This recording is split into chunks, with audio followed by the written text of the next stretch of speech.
Centre Pompidou, dessiné par Piano Rogers, ouvert en 77. Architecturalement parlant, nous sommes un musée.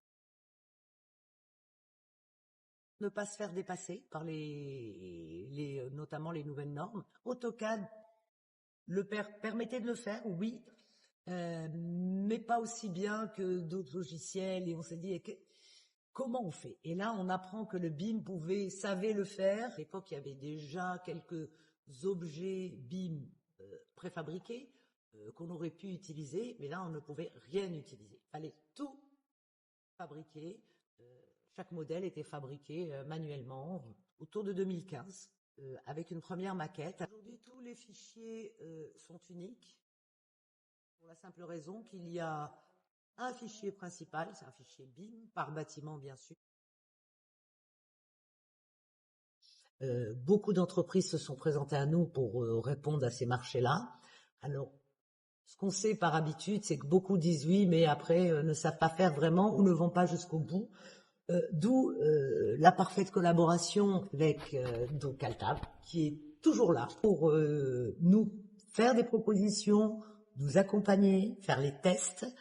Si Altab nous a accompagnés tout au long de notre démarche, base de données et BIM. Faire les choses seules, c'est pas vraiment possible.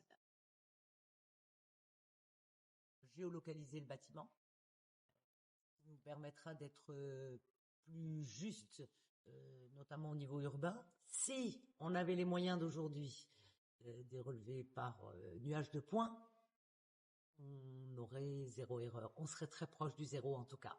Voilà. Et aujourd'hui, ce qu'on sait, c'est qu'on doit faire un relevé par nuage de points à la fin des travaux pour pouvoir proposer les fameuses visites virtuelles des espaces, des expositions, voilà, que n'importe où dans le monde, on puisse se promener dans le Centre Pompidou et voir des œuvres. Ça, c'est le futur. Mais avant le futur, on va passer par les gros travaux qui, eux, vont nous demander évidemment d'avoir des maquettes BIM dans lesquelles nous pourrions intégrer le BIM 2, donc le BIM de la maquette elle-même, avec tous les objets techniques qui seront à l'intérieur.